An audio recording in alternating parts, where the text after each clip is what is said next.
आप प्रवेश कर रहे हैं सीएनबीसी आवाज और इबिक्स कैश के शानदार स्टूडियो में।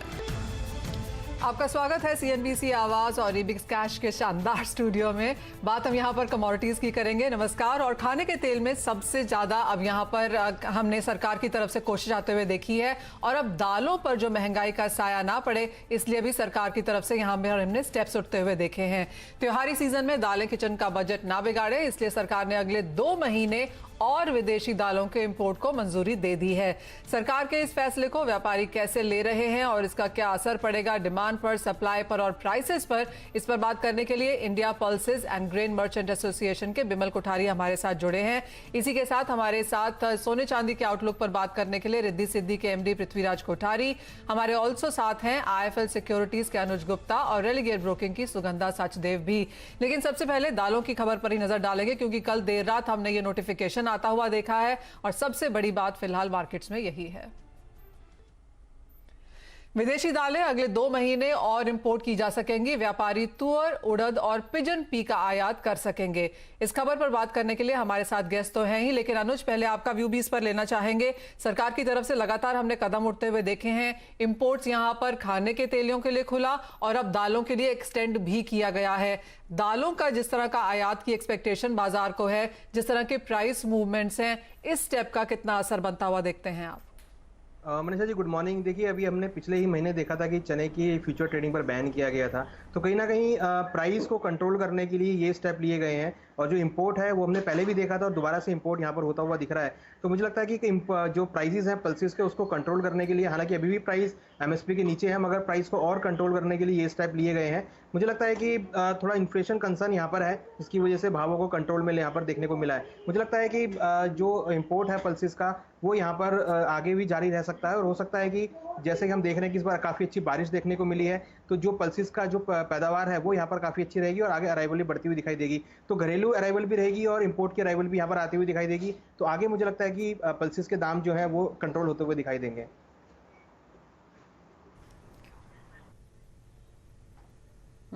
तो इम्पॉर्टेंट रहेगा कि जो व्यापारी है वो इसे कैसे लेते हैं, क्योंकि I am sure prices already MSP के नीचे हैं।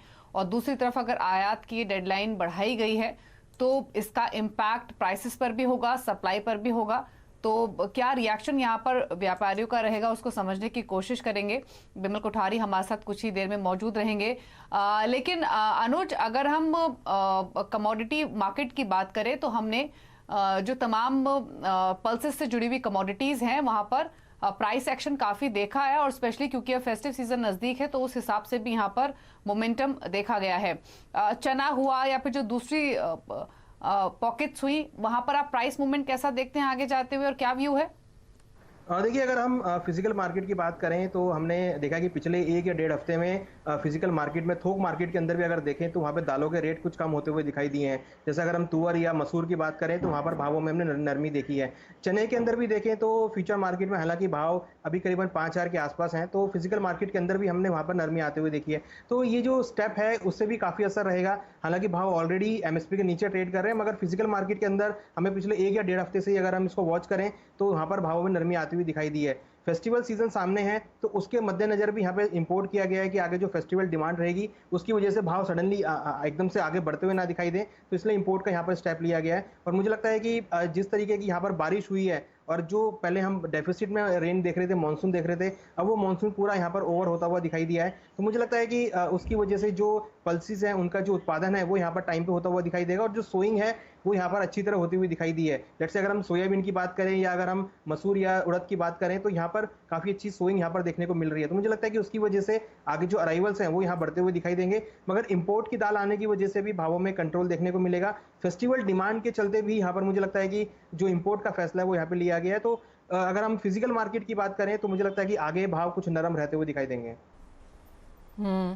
कुछ मुनाफा वसूली देखने को मिल सकती है, क्योंकि जो बुआई है वो अच्छी हुई है, जो नई फसल है वो अक्टूबर में आना शुरू हो जाएगी, और जिस तरह का आयात यहाँ पर सरकार करने लगी है, कुछ बहुत प्रेशर हमने अक्रॉस बोर्ड यहाँ पर पड़ता हुआ देखा है। अनुज, जहां तक खाने के तेलों की बात है, यहाँ पर क्या रिएक्शन है? क्योंकि जो सरकार का नोटिफिकेशन था जो वीकेंड पे आया, उसका इम्पैक्ट हमने ऑलरेडी यहाँ पर कल एक बार आता हुआ देखा है। इंटरनेशनल मार्केट्स में भी यहाँ पर खाने के तेल कुछ हल्के हुए हैं। आपको लगता है ये सिलसिला यहाँ पर भी जारी रहेगा? बिल्कुल मनीषा जी, अगर हम डोमेस्टिक मार्केट में भी देखें तो रिफाइंड और क्रूड पाम ऑयल में हम पिछले एक हफ्ते से नरमी आते हुए देख रहे हैं।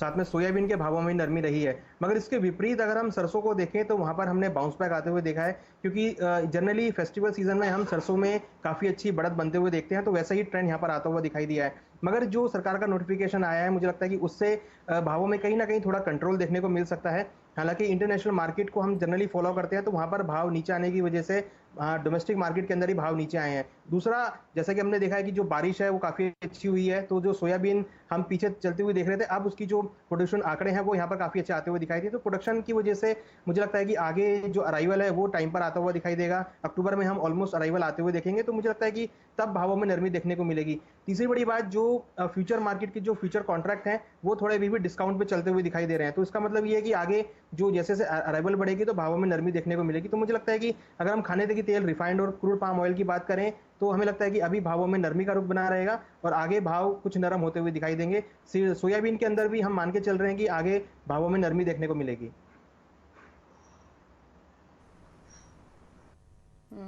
अच्छा अनुज, क्विकली एक चीज पर और आपका व्यू चाहिए। अगर हम स्पाइसेस के पैक को देखें तो हमने यहाँ पर काफी अच्छी तेजी बनती हुई देखी और अब मुनाफ वसूली भी उतनी ही तेजी से हावी हुई है, फिर चाहे वो टर्मरिक हो या फिर कोरिएंडर ही क्यों ना हो। ये क्या प्रॉफिट बुकिंग और एक्सटेंड हो सकती है और क्या सजेशन है इस स्पेस पर?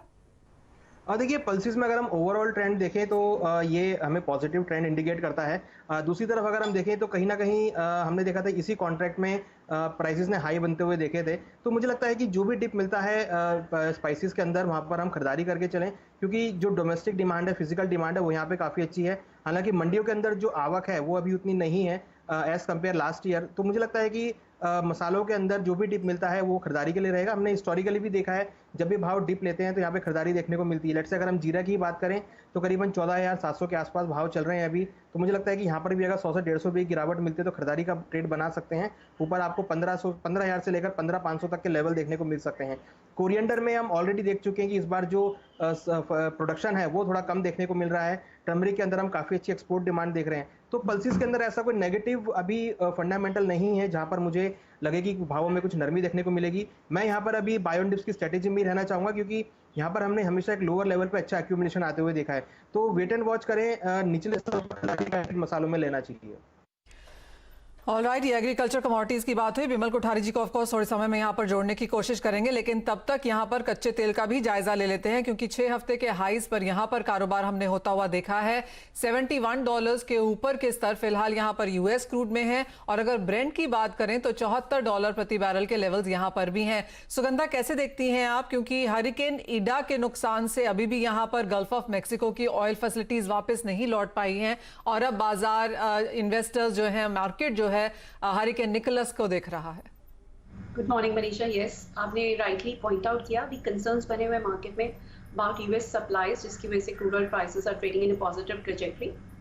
मुझे लगता है ये मोमेंटम अभी भी कंटिन्यू रहेगा, बिकॉज अभी भी अगर हम देखें तो गल्फ कोस्ट से almost 40% of oil and gas output is offline, so एक मेजर कंसर्न बना हुआ है और इसी की वजह से मार्केट काफ़ी हद तक सपोर्टेड है। इवन दो ओपेक ने अपना इस साल के लास्ट क्वार्टर के लिए डिमांड आउटलुक को ट्रिम किया है, और China and US are also planning to release oil from their strategic reserves.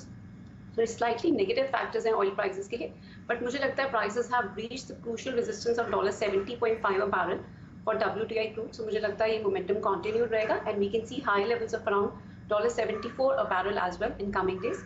और अगर मैं domestic markets की बात करूँ तो we are looking at levels of around 5350 to 5400 as well in coming days.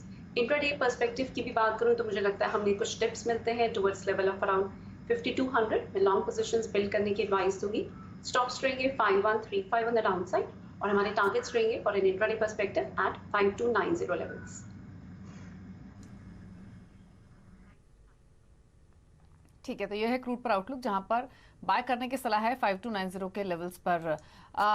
Sugandha, natural gas पर भी अपने कमेंट दीजिए। यहाँ पर कंसिस्टेंट स्ट्रेंथ हमने देखी है, तमाम फैक्टर्स सपोर्टिव रहे हैं अब तक। खरीदारी की पोजीशंस जिनके पास हो उनको क्या करना है, और नए ट्रेड के हिसाब से भी यहाँ मौके दिख रहे हैं, यहाँ पर छोड़ दें? सिमिलर टू क्रूड ऑयल, यहाँ पे भी गैस का आउटपुट काफी हद तक गल्फ कोस्ट से हर्ट हुआ है, और यही एक फैक्टर है जो गैस के प्राइसेस को भी काफी हद तक अपवर्ड मोमेंटम प्रोवाइड कर रहा है। मुझे लगता है गैस में यहाँ से कुछ, नेचुरल गैस के प्राइसेस में यहाँ से कुछ प्रॉफिट बुकिंग देखने को मिल सकती है, but trend is largely very positive. मुझे लगता है डिप्स मिलते हैं towards level of around 375 to 370 को बाइंग करके चल सकते हैं। स्टॉप्स रहेंगे 368 on the down side, high side में हमारे टारगेट्स रहेंगे 388। अभी भी ट्रेंड मुझे लगता है पॉजिटिव रहेगा and we can even see levels of around 395 in coming days. ठीक है, तो डिप्स पर बाय करने का ही सलाह है नेशनल गैस में। हालांकि प्राइसेस अभी थोड़े सॉफ्टनेस के साथ कर रहे हैं ट्रेड, लेकिन चलिए आगे बढ़ेंगे और यहाँ से सीधे रुक कर लेते हैं आज की हॉट कमोडिटी का।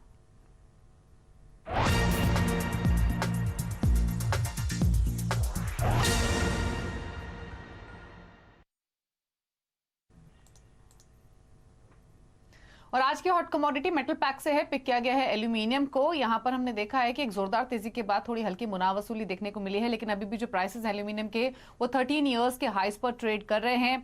चीन में बिजली की कमी से जो उत्पादन है वो प्रभावित हुआ है, लेकिन ये एक ऐसा फैक्टर है जो कि यहां से फर्दर प्राइसेस को सपोर्ट करेगा। शंघाई एलएमई, अगर वहां पर आप इन्वेंट्री देखेंगे तो उसमें लगातार गिरावट देखने को मिली है और जो ब्रोकरेज हाउसेज है वो भी काफी बुलिश है यहां से फर्दर प्राइसेस को लेकर, तो इसीलिए खरीदारी की अपॉर्चुनिटी आप लेकर चल सकते हैं। चाइना की ओर से भी जो सप्लाई कंसर्न्स हैं वो बने हुए हैं, ईवी इंडस्ट्री की ओर से डिमांड अभी भी स्ट्रांग है और लिक्विडिटी ग्लोबल इकोनॉमी में एम्पल है जो कि सपोर्टिव है मेटल्स के लिए, स्पेशली एल्यूमिनियम के लिए। तो 226 के लेवल के आसपास आप खरीद के चल सकते हैं। 233 के टारगेट्स के लिए स्टॉप लॉस आप 222 का मेंटेन कर सकते हैं। तो ये है एल्यूमिनियम पर कॉल, खरीदारी की सलाह है। इसी के साथ एक ब्रेक का भी वक्त हो गया है, लौटेंगे तो गोल्ड स्पॉट की ओर रुख करेंगे और साथ ही कमोडिटीज पर लेंगे स्ट्रैटेजीज, एक ब्रेक के बाद।